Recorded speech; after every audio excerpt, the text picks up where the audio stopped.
Hello! Si tu me suis aussi sur Mana et Plasma, tu vas te dire que je suis un tantinet obsédé par les mouches. Et oui, après ma chronique sur la guerre des mouches de Jacques Spitz, voici ma vidéo sur La Mouche, une pièce de théâtre de science-fiction. Allez, on y va!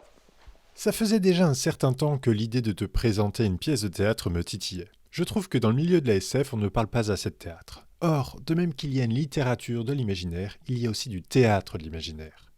Sans doute n'est-il pas constitué en tant qu'ensemble artistique comme c'est le cas en littérature. Je ne connais pas de troupe ou de théâtre spécialisé sur l'imaginaire. Je ne serais toutefois pas étonné que ça existe. N'hésite pas d'ailleurs à le dire en commentaire si t'en connais. Mais, quoi qu'il en soit, tout un tas de pièces de théâtre de l'imaginaire sont régulièrement mises en scène. Ces dernières années, j'en ai vu plusieurs de très bonne qualité. Une dystopie, une uchronie et même du post-apo. Oui, je te jure, du post-apo. La pièce était tellement excellente que j'en aurais bien fait une vidéo. Mais elle n'est plus programmée, ça n'aurait donc pas trop de sens de t'en parler. Si tu es un amateur ou même un fan de littérature de l'imaginaire, j'aimerais te convaincre d'aller voir du théâtre de l'imaginaire. Le grand atout du théâtre, c'est qu'on doit jouer avec les contraintes. Oui, je t'assure, c'est un atout. Si tu n'es pas convaincu, relis ta dissertation de lycée sur « La contrainte est-elle source de créativité ?» À l'époque, tu en étais convaincu. Tu citais des exemples comme les sonnets en poésie, Georges Perec, mais aussi les règles du théâtre classique. Oui, c'est sûr que si tu vas au théâtre voir de la SF, il y aura moins d'effets spéciaux qu'au cinéma. Dans la littérature, pour faire exister un vaisseau spatial, il suffit d'écrire qu'il y a un vaisseau et on est contraint de l'accepter.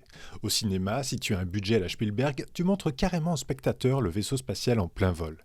Et au théâtre, tu dois faire ressentir au spectateur que l'action se passe dans un vaisseau spatial. Tâche qui n'est pas si simple et qui nécessite de la créativité, surtout quand le budget de production est quasi nul. Dans sa version la plus simple, au théâtre, le vaisseau spatial peut se résumer à 2 chaises. Charge aux 2 acteurs de nous emporter avec eux et de nous faire croire qu'ils sont l'un et l'autre un capitaine de vaisseau spatial et son adjoint, et qu'il y a des centaines de personnes à bord en train de courir dans les coursives. Bref, va au théâtre si tu n'y es pas habitué. Le théâtre, c'est génial. Si tu as d'ailleurs des pièces de SFFF à me recommander, n'hésite pas à me le dire dans les commentaires. Donc, La Mouche. La Mouche, c'est une pièce mise en scène par Valérie Lessort et Christian Eck. Si ce que je vais t'en dire te plaît, tu trouveras en fin de vidéo une carte des prochaines représentations en 2023, ainsi que la liste des théâtres dans la description. Le pitch est assez simple. L'action se passe dans les années 60. On suit une mère et son fils Robert qui vivent en milieu rural isolé et pauvre. La mère dort dans une caravane, le fils dans un hangar. Robert, joué par Christian Eck, est un vieux garçon qui paraît au premier abord simple d'esprit. Il construit ni plus ni moins un appareil de télétransportation. Sa propre mère est persuadée qu'il est simplet et qu'il ne fait que s'inventer des histoires. Sauf que non. Robert réussit à télétransporter un nain de jardin et des animaux. Il ne reste plus qu'à tester alors sur des êtres humains. Robert teste l'expérience sur lui-même sans voir qu'une mouche rentre avec lui dans la machine. La télétransportation fonctionne, mais Robert ne voit pas qu'une autre chose s'est produite au passage.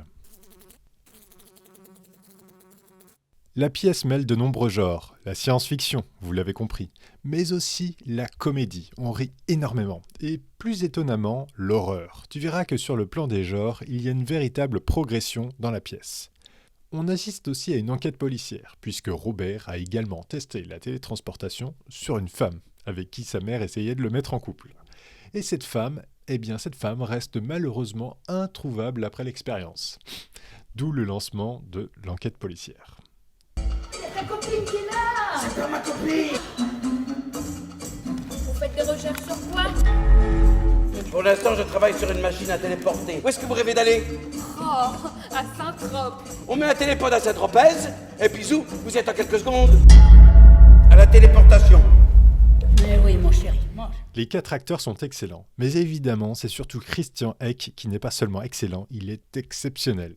Il m'avait déjà marqué dans Un fil à la patte de Feydeau, et j'ai été très heureux de le retrouver dans cette pièce. Christian Eck a une capacité impressionnante à métamorphoser son corps pour le faire coller à son personnage. Il crée toute une gestuelle, des regards, une façon de parler qui sont exceptionnels et nous font rire à n'en plus finir.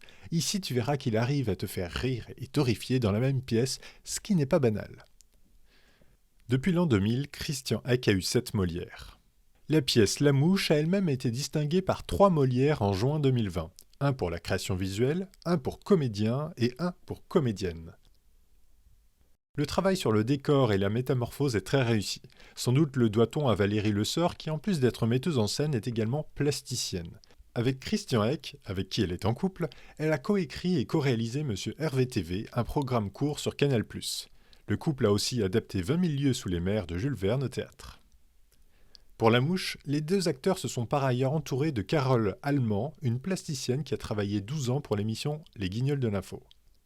Peut-être as-tu lu la nouvelle qui a inspiré La Mouche. Elle se nomme aussi La Mouche. Elle a été écrite en 1957 par Georges Langeland et adaptée au cinéma à 2 reprises, une fois par Kurt Newman en 1958, une seconde fois par David Cronenberg en 1986.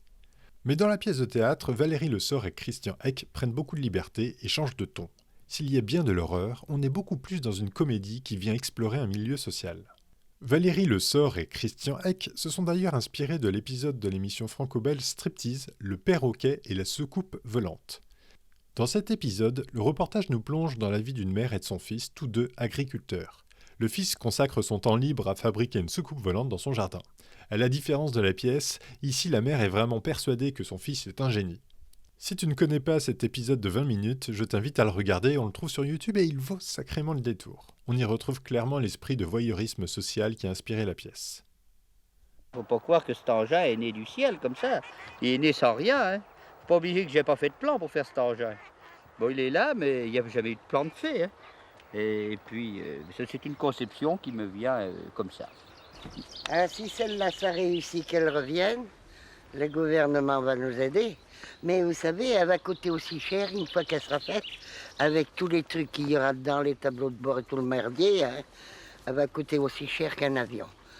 Pas comme le Concorde, bien sûr, mais elle coûtera aussi cher qu'un avion ordinaire.